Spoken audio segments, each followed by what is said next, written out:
The wind howled through the city streets, merciless and sharp like 1,000 needles. Snow fell steadily, blanketing the sidewalks in icy silence. It was nearly midnight, and most of the city had retreated into the warmth of their homes. But not her. She stood alone at the bus stop, her thin scrub jacket no match for the brutal winter chill. Her arms were wrapped tightly around herself, trembling not just from the cold, but from exhaustion that sank into her bones. Her name was Emily Carter. A nurse, 28 years old, she had just finished a double shift at St. Jude's Hospital, tending to patients during the height of the flu outbreak. She hadn't eaten since breakfast, and the coffee she'd relied on all day had long since worn off. Her phone had died hours ago, and her bus, the last one of the night, was running late again.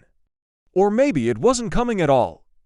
She tried to move her feet to keep the blood circulating, but they were nearly numb in her soaked canvas shoes. Her gloved hands were soaked through too, and her face stung with cold. Still, she stayed. What choice did she have?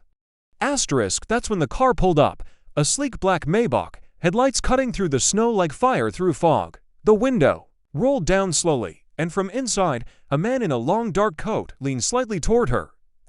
You'll freeze to death out here, he said, his voice calm, direct, and clearly used to being obeyed. She blinked at him, confused. I'm okay, she replied, her voice barely audible through chattering teeth. You're not. Get in.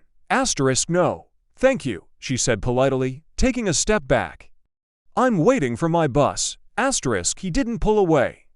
Instead, he stepped out into the snow, not even flinching as the wind whipped around him. His presence was commanding: broad shoulders, neatly cut beard, not a strand of hair out of place. And yet there was something in his eyes, something deeper than just concern. Something human. I'm not going to hurt you, he said gently. You're coming with me. The words, so bold, should have alarmed her. But instead, something inside her cracked. The cold, the loneliness, the exhaustion, it was too much. Her vision blurred for a second as tears welled up, then froze before they could fall. He moved slowly toward her, removing his coat and draping it over her shoulders without another word. His hands were warm, steady, she didn't even resist. The world became a blur of warmth and leather and engine rumble. He helped her into the car. The seat heaters turned on automatically, sending a wave of blessed heat through her frozen limbs. He poured her a cup of coffee from a silver thermos and handed it to her in silence. She drank it, wordless, her eyes fixed on the snow outside as they drove. It was 15 minutes before either of them spoke again.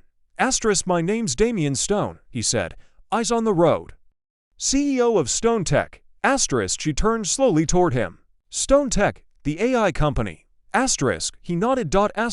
She shook her head, barely able to process. Why? Why did you stop? He glanced at her, his expression unreadable. Because I've been where you are. That silenced her. They drove in quiet until they reached a towering glass building at the edge of the city. Not his offices. Home, or rather, his private penthouse above it. The elevator ride up was surreal. Everything about him radiated control, power, status. And yet, the way he looked at her, it wasn't with pity, it wasn't even curiosity, it was familiarity. When they reached the penthouse, she hesitated at the door. I really shouldn't. You need rest, a shower, food, that's all. I'll call you a ride in the morning, wherever you want to go. She hesitated, then nodded, still holding his coat around her like armor. The space was elegant and warm, a fireplace crackling in the corner, the scent of cedarwood, and something sweet filling the air. He handed her a set of clean clothes, his, clearly too big, and showed her the guest bathroom. She took the longest, hottest shower of her life. When she emerged, hair damp and skin pink from the heat, she found a tray waiting for her: soup, bread, tea, and him, sitting quietly on the edge of the couch, reading. They didn't speak much that night, but she slept better than she had in years, cocooned in warmth and safety. In the morning, he didn't ask questions. Just offered her breakfast, made with his own hands: scrambled eggs, avocado, toast. She ate slowly, watching him with cautious eyes.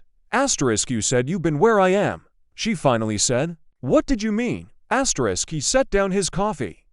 I was raised by a single mom, She worked nights, nursing assistant.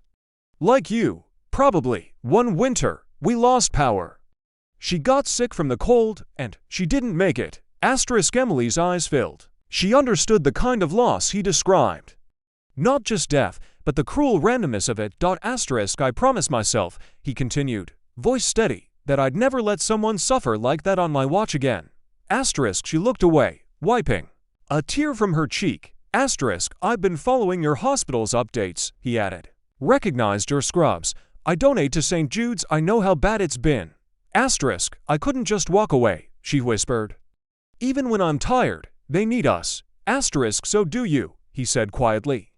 You need someone too. For the next few days, he insisted she stay, not out of pity, but because he saw something in her that mirrored himself, a resilience born from hardship. He gave her space, asked nothing in return, and treated her with a respect that felt foreign in her world. But the world kept turning, and Emily couldn't stay in a golden cage forever. I should go, she told him one morning, suitcase in hand. He nodded, walking her to the door. I won't stop you. She turned back. Why did you help me? He gave a small smile. Because someone once helped me, and I never got to say thank you. Thank you, she whispered, tears in her eyes. She left that day. But not for long. 3 weeks later, she returned not as a nurse in need, but as a partner. With his help, she launched a non-profit Warmed Hearts offering emergency resources for healthcare workers in crisis, housing, food, mental health, support. Their bond deepened, forged not in romance first, but in understanding. They built something together, something bigger than either of them alone. Something that changed lives. And yes, in time, love did grow. But the story that mattered wasn't that the CEO fell for the nurse. It was that two broken souls found purpose in healing others, and in doing so, healed themselves. In a world full of storms, sometimes all it takes is one act of kindness, one moment of compassion, one voice saying, "You're coming with me." Not as a rescue, but as an invitation to walk forward together.